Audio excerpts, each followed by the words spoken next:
എല്ലാവർക്കും നമസ്കാരം. നമ്മുടെ പുതിയ വീഡിയോയിലേക്ക് സ്വാഗതം. നമ്മൾ ആദ്യമായിട്ട് ചെയ്തൊരു വീഡിയോയിലെ വീടാണിത്. നമ്മൾ ജാക്കി വെച്ച് പൊക്കി ശേഷം അതിനുള്ള മണ്ണെല്ലാം ഫില്ല് ചെയ്യുന്ന ജോലികൾ നടന്നുകൊണ്ടിരിക്കുകയാണ്. അപ്പോൾ നമുക്ക് ഇതിൻ്റെ വീടിൻ്റെ അകത്ത് കയറി നമുക്ക് ഈ വീടിപ്പോൾ എങ്ങനെയുണ്ട് എന്നൊന്ന് നമുക്ക് പരിശോധിക്കാം.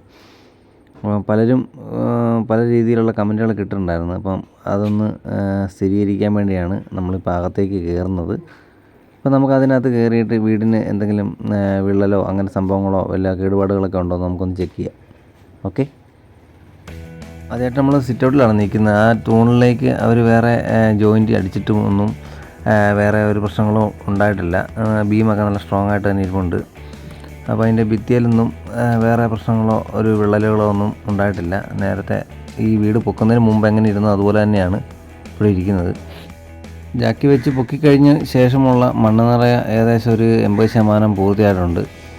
ഇനിയിപ്പോൾ ഒരു റൂമാണ് മിച്ചമുള്ളത്. ആ റൂമിലേക്ക് ഇപ്പോൾ ഒരു തറയിലേക്ക് മണ്ണ് നിറച്ചുകൊണ്ടിരിക്കുകയാണ്.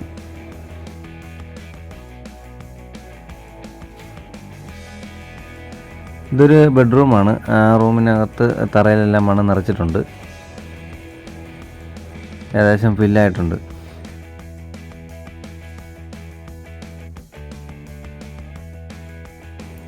നമുക്ക് മുകളിൽ ഭിത്തിയിലോട്ട് നോക്കുകയാണെന്നുണ്ടെങ്കിൽ വേറെ പ്രശ്നങ്ങളൊന്നും ഉണ്ടായിട്ടില്ല. ബാത്റൂമിൻ്റെ കേസെടുത്ത് നോക്കുകയാണെങ്കിൽ പ്ലംബിംഗ് ഒക്കെ അതേപോലെ തന്നെ ഇരിപ്പുണ്ട്. ഇപ്പം നമ്മൾ ടാങ്കിലേക്കുള്ള കണക്ഷൻ ഡിസ്കണക്ട് ചെയ്തിട്ടാണ് ഇത് വർക്ക് തുടങ്ങിയത്. ഇനിയിപ്പോൾ ആദ്യത്തേതുപോലെ തന്നെ നമ്മൾ വീണ്ടും ഇത് കണക്ഷനൊക്കെ കൊടുത്ത് ബാത്റൂം യൂസ് ചെയ്യാൻ പറ്റുന്നതാണ്. ഇതിപ്പോൾ അടുത്ത റൂമാണ്. ആ റൂമിലെയും മണ്ണ് നിറയൊക്കെ കഴിഞ്ഞിട്ടുണ്ട്. ഇവിടെയും ഭിത്തിയിലോട്ട് നോക്കുകയാണെങ്കിൽ നമുക്ക് പുതിയതായിട്ട് വിള്ളലുകളോ സംഭവങ്ങളൊന്നും ഇല്ല. ഇപ്പോൾ വീട് പൊക്കുന്നതിന് മുമ്പുള്ള സമയത്തുള്ള ചെറിയ ചെറിയ സ്ക്രാച്ചുകളൊക്കെ ഉള്ളൂ.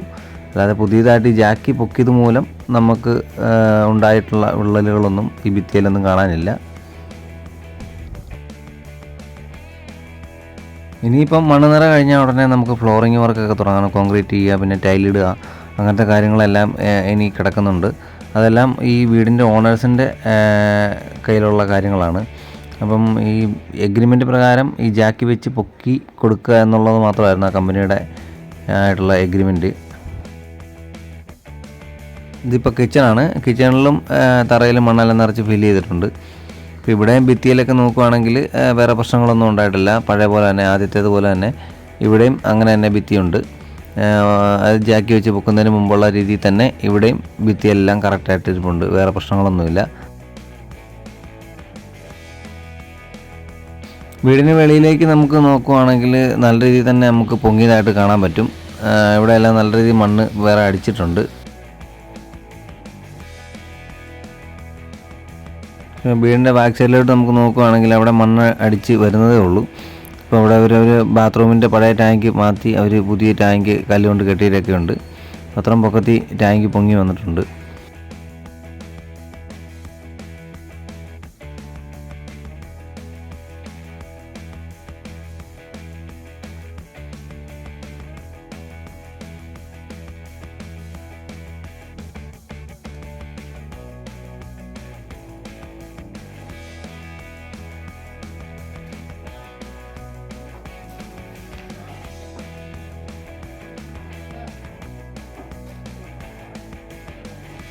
ഇപ്പോൾ ഒരു ലാസ്റ്റ് റൂമാണ് ഇവർ നിറച്ചുകൊണ്ടിരിക്കുന്നത്. ഇപ്പോൾ ഈ റൂം നോക്കുമ്പോൾ നമുക്കറിയാം താഴേക്ക് കുഴിയാണ്.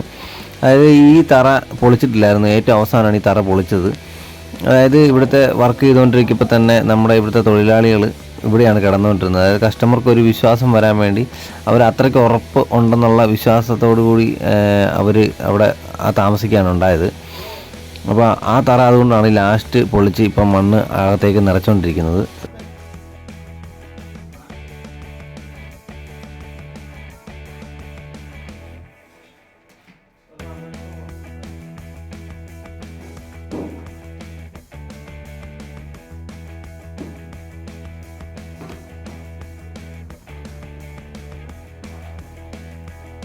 ഇപ്പോൾ ഇവിടെ നോക്കിയാൽ നമുക്ക് പഴയ തറയും പുതിയ തറയും തമ്മിലുള്ള ജോയിൻ്റൊക്കെ നമുക്ക് ഇവിടുന്ന് കാണാൻ പറ്റും. പത്രം പൊക്കത്തി പൊങ്ങിയിട്ടുണ്ട്.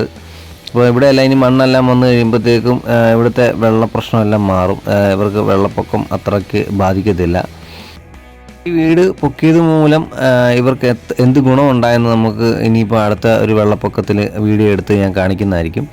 ആ സമയത്ത് ഇതുണ്ട് ഇവിടെയൊക്കെ എന്ന് വെച്ചാൽ പഴയ രീതിയിലൊക്കെ നോക്കുവാണെങ്കിൽ അരയേറ്റം വെള്ളത്തിന് മുകളിൽ വരുന്നതാണ്. അപ്പം 5 അടിയോളം പൊങ്ങിയ സ്ഥിതിക്ക് ഇവിടെ വെള്ളം ഈ വീടിനെ അത്രയ്ക്ക് ബാധിക്കത്തില്ല. അപ്പോൾ ഇനിയുള്ള വെള്ളപ്പൊക്കത്തിനൊക്കെ ആണെങ്കിൽ നമുക്ക് ഇവിടെ വന്നിട്ട് ഈ വീഡിയോ എടുത്ത് നിങ്ങളെ കാണിച്ചു തരാം. അപ്പോൾ നിങ്ങൾക്ക് മനസ്സിലാകും ഈ വീട് പൊക്കിയത് കൊണ്ട് ഇവർക്ക് എന്ത് ഗുണമുണ്ടായെന്നും ഉള്ള ഇവരുടെ നേട്ടം, ഈ കാശ് മുടക്കിയതിൻ്റെ നേട്ടം അവർക്ക് എങ്ങനെ മുതലായെന്നൊക്കെ നമുക്ക് വീഡിയോയിൽ കാണാൻ പറ്റും. ഇപ്പോൾ ഈ വീഡിയോയിൽ തന്നെ നോക്കിയാൽ കാണാം, അപ്പുറത്തെ വീടിൻ്റെ ജനൽ ആ മതിലുണ്ട്, ആ മതിലിൻ്റെ പൊക്കത്തിൽ ഇവിടുത്തെ തറയായിട്ടുണ്ട്. അപ്പോൾ തന്നെ ഇവർ പണ്ടിരുന്നതിനേക്കാളും, അതായത് പൊക്കുന്നതിന് മുമ്പ് ഇരുന്നതിനേക്കാളും തന്നെ 5 അടിയോളം പൊങ്ങിയത് കൊണ്ട് ഇവർക്ക് വെള്ളത്തിൽ നിന്നും ന്യായമായിട്ട് രക്ഷപ്പെടാൻ പറ്റും. അതായത് വെള്ളപ്പൊക്കം മൂലമുള്ള ദുരിതത്തിൽ നിന്ന് ഇവർക്ക് ഇനിയുള്ള കാലങ്ങളിൽ കരകയറാൻ പറ്റും. ഇനിയിപ്പോൾ ദൈവത്തിൻ്റെ കാര്യമാണ്, നമുക്കൊന്നും പറയാൻ പറ്റില്ല, പ്രകൃതിയുടെയൊക്കെ കാര്യമാണ്. അതുകൊണ്ട് ഇതിലും ഇനിയിപ്പം വലിയ വെള്ളം വന്ന് കയറാൻ മേലെന്നൊന്നുമില്ല. എങ്കിലും പെട്ടെന്നൊരു വെള്ളപ്പൊക്കം വന്ന് കയറുന്നതിൽ നിന്നും ഇവർക്ക് രക്ഷ നേടാൻ എന്തുകൊണ്ടാലും പറ്റും. ഇനിയിപ്പോൾ ഇവിടെ ഈ സ്റ്റെയർ കേസിൻ്റെ അടിയിലൊരു സ്റ്റെപ്പ് വാർത്ത് ബാക്കി കാര്യങ്ങളെല്ലാം ചെയ്യാനുണ്ട്. അപ്പോൾ ഇവിടെയെല്ലാം നല്ല ഭംഗിയായിട്ട് തന്നെ ഇരിപ്പുണ്ട്. അപ്പോൾ വീടിന് ഒരു പ്രശ്നങ്ങളും നമുക്ക് വീഡിയോയിൽ കാണാനില്ല. അപ്പം എന്തെങ്കിലും ഡൗട്ടുള്ളവർക്ക് നേരിട്ട് വന്ന് നമുക്ക് ചെക്ക് ചെയ്യാവുന്നതാണ്. അപ്പോൾ നമ്മുടെ ഈ വീഡിയോ വൈൻഡപ്പ് ചെയ്യുകയാണ്. വീഡിയോ ഇഷ്ടമായെന്ന് കരുതുന്നു. ഇഷ്ടമായെങ്കിൽ ലൈക്ക് ചെയ്യുക, സപ്പോർട്ട് ചെയ്യുക. ഇനി ഇതുപോലെയുള്ള നല്ല നല്ല വീഡിയോകളുമായി ഞാൻ നിങ്ങൾക്ക് മുന്നിൽ എത്തുന്നതാണ്. എല്ലാവർക്കും നന്ദി, നമസ്കാരം.